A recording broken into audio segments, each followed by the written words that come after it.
Okay guys, up to this point in the course, all of you should be more than familiar with this position. So the question to you is, what would you do if the white pieces in this position go ahead and castle queenside?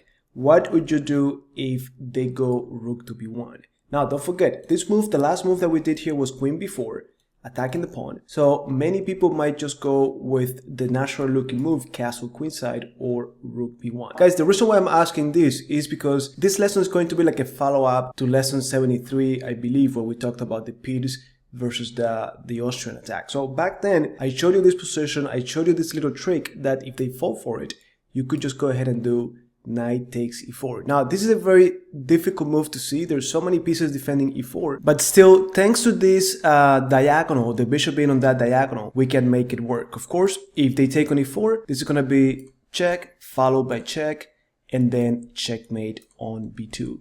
If instead they just go, let me actually make this, okay.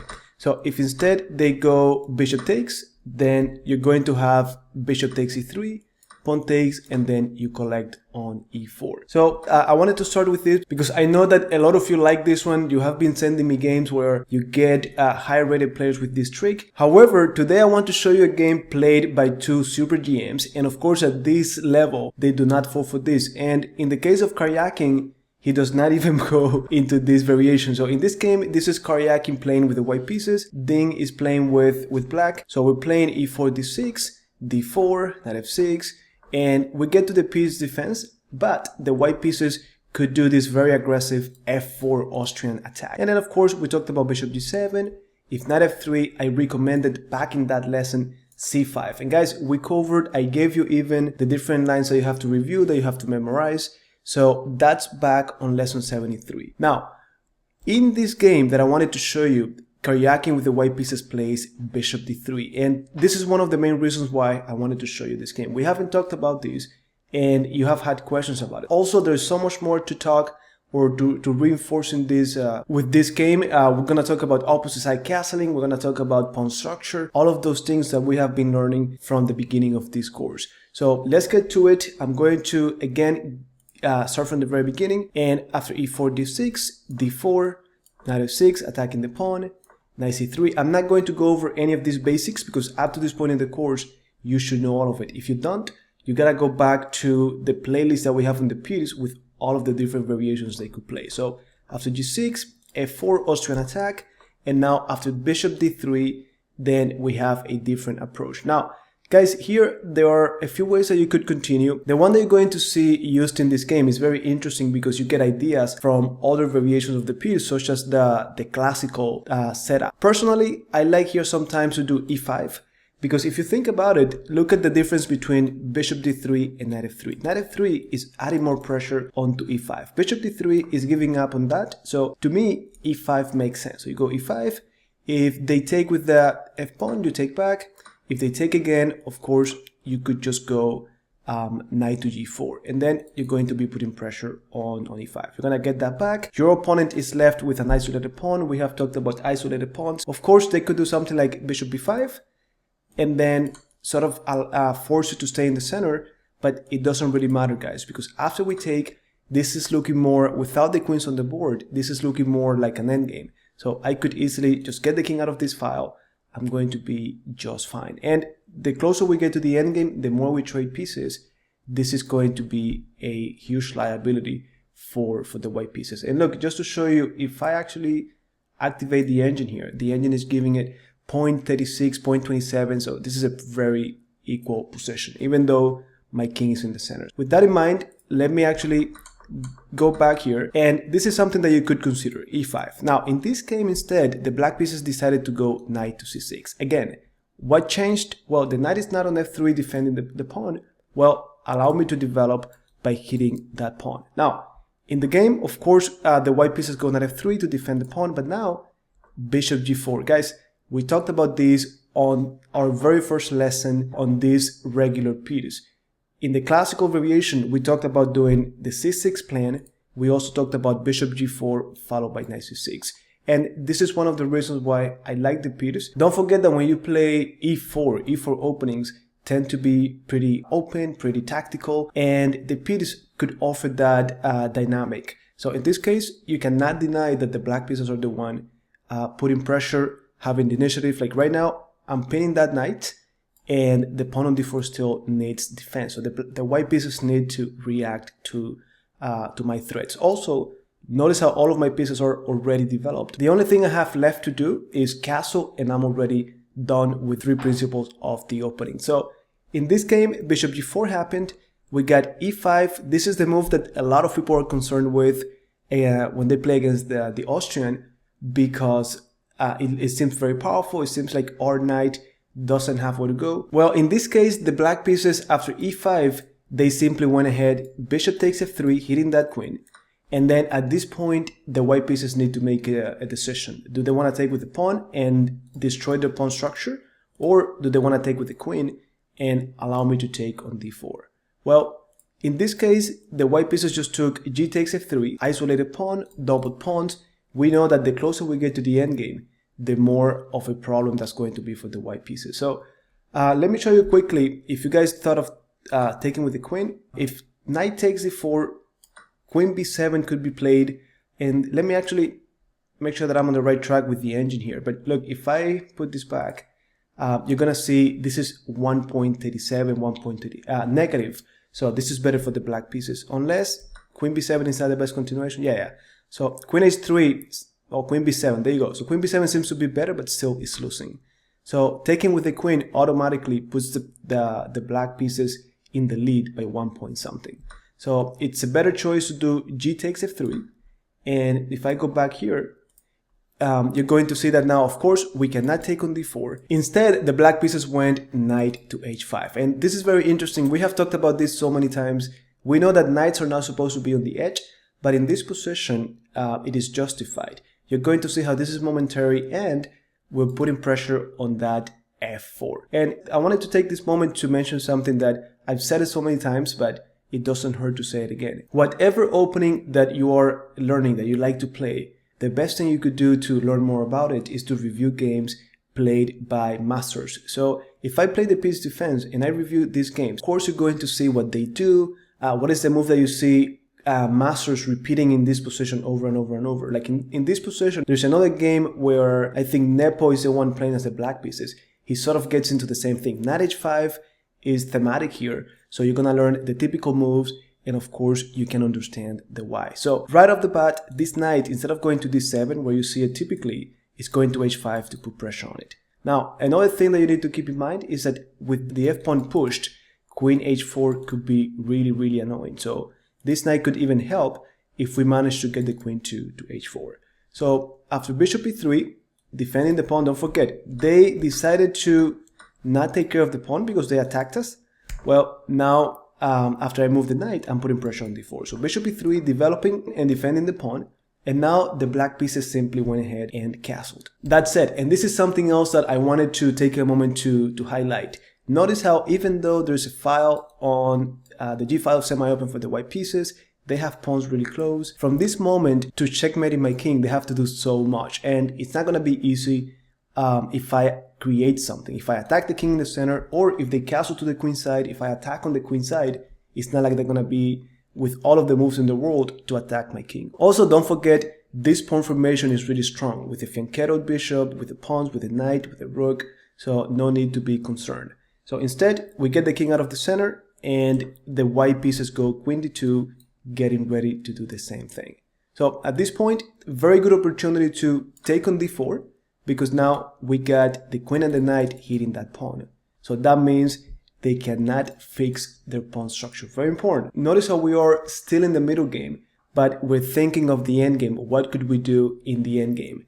And at this point, of course, d takes e5. These are still targets for us to put pressure on. And now, guys, we have pawn to e6. Very interesting move. And let me say something about this move. I rarely do this move when I play the Pirc or the King's Indian Defense, because the moment you do it, since you already pushed this g-pawn, notice how all of your pawns are on light squares. So in contrast, you're going to have weaknesses on the dark square. So now we don't have any pawns defending f6, but in this case we have the knight, we have the bishop, we have the queen. It is not that bad. But one thing about e6 is that mainly when I do it, my c-pawn is pushed either to c6 or to c5, or it is simply gone. And then that would mean that d6 is really weak, and that would be very easy for them to place a piece like a knight on d6. So be very careful. In this case, of course, it makes sense. The opponent is defending d6, so not a big deal. And you're going to see why e6 is played. Of course, not only controlling these squares, but it is opening up our queen. So after castling queenside, the queen goes ahead to h4. Now, interesting move. I'm putting pressure on h4. And more importantly, I'm making d8 available for my rook. So this rook is not doing anything. The only piece that hasn't moved.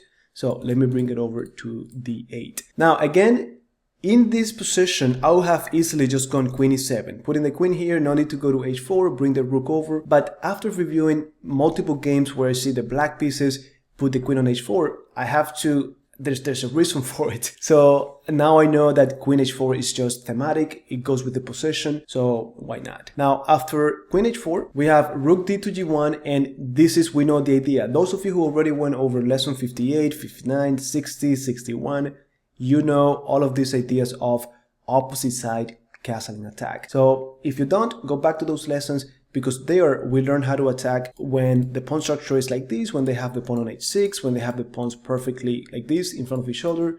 So we have to know these things. Even if you don't like these kind of games, sometimes you have no choice. Your opponent castles to the opposite side, you have to know what to do. Now, in this case, the black pieces are keeping it simple. They just continued with rook to d8. And now we're even creating a pin on the bishop. So immediately we have rook to g4. So they're getting a tempo on the queen by improving the rook. And now the queen simply goes back to e7. Not a big deal. Don't worry too much about this back and forth, because the main objective was to get the rook to d8.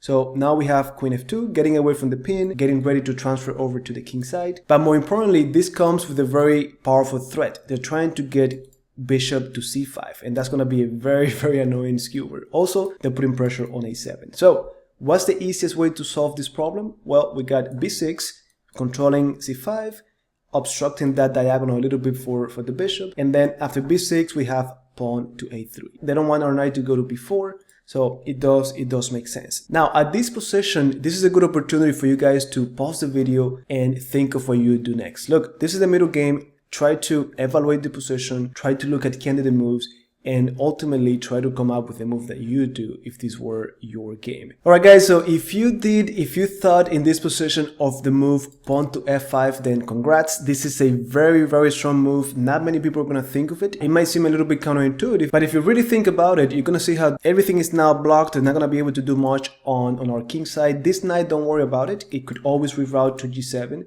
But if e takes f6, which is what most people might be concerned with, well, you're going to see that we got ourselves an isolated pawn, but the white pieces continue to have their weaknesses. And now, first of all, they have more weak pawns than we do. Second of all, my rook is going to be open now to put more pressure on those weaknesses. So little by little, they're going to collapse. So now we got knight f6. You see how that knight finally gets back to f6 with a tempo on the rook. The rook has to move. And now that same knight goes to the center. So we got knight to d5. They have to be careful. I'm putting pressure already on their queen side. And besides that, I'm putting pressure on that powerful bishop. I'm putting pressure on f4. So the white pieces simply went ahead and took on d5. Now, one more question for you. How would you capture on d5? Would you take with the pawn? Would you take with the rook? Take your time, because whatever you decide now could change your plan from this moment on. I have to tell you, both moves are very, very interesting. I think if I were playing this as in a real game as the black pieces, I would have done rook takes d5. This is I'm activating my rook. My pawn is still over here controlling f5. I like the idea of putting more pressure down this diagonal, and if they ever do something like c3, well, I'm putting pressure on it. So this is actually, as you can see, a very energetic move. However, in this game, the black pieces did e takes d5, and it makes sense. Look, first of all, I'm fixing my pawn structure, so that isolated pawn is not isolated anymore, and I could continue to put pressure to push and so on. So after e takes d5, we got king b1, and now queen to f6. Immediately, we're putting pressure on that queen side from far away. So we start with the battery, bishop c1, pretty much forced. You don't want to do something like c3 here, because then even d4 could be in the air. So, and by the way, d4 is not only about exposing, opening up that diagonal even more, but even that bishop hanging could be trouble. So, of course, instead of c3, we got bishop c1, and now we continue to be energetic. Just like at the beginning of the game, the black pieces continue to be dynamic, energetic, and that's why we have knight to d4. So we keep bringing pieces to attack. This knight in the center, we know the importance of having a knight in the center. It could help us with the queen side, but it could also help us defend on the king. So knight d4, we got rook g4, pawn to c5, continue to advance, and if we could get to c3, open up that king, even better. So after c5, we got f5, not a big deal. Remember, this knight could easily go ahead and take. h4, trying to create something, and again guys, we have the two pawns, we have the bishop, we have our pieces close by. So no need to freak out. I know that a lot of you, when you see this kind of attack, you start, well, including myself, I have to be honest. We freak out, we think that we're gonna get checkmated in a few more moves, but that's not the case. Also, don't worry about bishop g5, because this threat is making that bishop slave to defending b2. So after h5, we got pawn to c4, attacking that bishop, and of course they decided to take on f5. Then we take with the queen, and now this is just really powerful. Look, not only are we putting pressure on the queen side, notice how our queen, we don't have the light square bishop anymore, so the queen is replacing that bishop, taking care of the light squares, but notice how here we are attacking that pawn. Remember the isolated pawn? We're putting pressure on it, and more importantly, we are threatening to get the free rook. If we do queen takes rook, then we collect the queen right after. So simple tactic, but more importantly, notice how they gave us that isolated pawn they had. We're going for the other one, and we're still putting pressure. So we have rook h to g1. Now this is not free anymore. The pawn is, but we don't need that pawn. This position is not asking for a free pawn. That pawn is not gonna go anywhere. Instead, we need to be energetic. And the move that they did, and by the way guys, by doing this move, they solved this problem. But now h5 is not possible anymore. With this rook behind, my queen couldn't take, but now I could take on h5 anytime. So we got rook g1, now d4, trying to get to this 3, trying to get to c3, just open up that king side. Up to this point, we're up a pawn, and this one is going to fall anytime. So after h5, of course, we cannot let them undermine our structure, so we're going to take that pawn, and now we're up 2 pawns. I know, we're opening up more lines towards our king, but the only pieces that they have are 2 rooks, queen and bishop, there are no knights, and I think it's pretty easy to defend now for the black pieces. Still, we gotta be careful, we could get checkmated. So after f4, we just get the queen out of there, centralize the queen, now rook to g5, and the queen simply goes to d7. So everything is organized, pieces coordinated, and we still have the threat of doing d3. So queen to h2, probably trying to put pressure on h7, something like rook h1. They're just trying to look for complications. If they trade pieces, if they get to the end game, this is going to be already won for the black pieces. So after queen h2, we got pawn to d3, rook to h1, and now very easy. All I need to do is open up my queen to defend that. So we got bishop f6, I'm hitting the rook, defending h7, and something like this is not going to work because after I take, my bishop is still defending h8. So you can see how this bishop makes this structure even safer for the king. So at this point we got rook g3, and now there's no need to rush. Let's secure our king. So the move that they did, instead of d2, instead of taking, well, the move was rook to f7. Being extra careful, no need to get ahead of ourselves. And then after rook h3, the black pieces played pawn to d2. And guys, I know that you might be thinking, okay, why did they let this happen? Well, there's not much more that they could have done. So simple as that. At this point, if I go back and I show you the evaluation, you can see that it's negative 0.543 once they take. And you can see I take.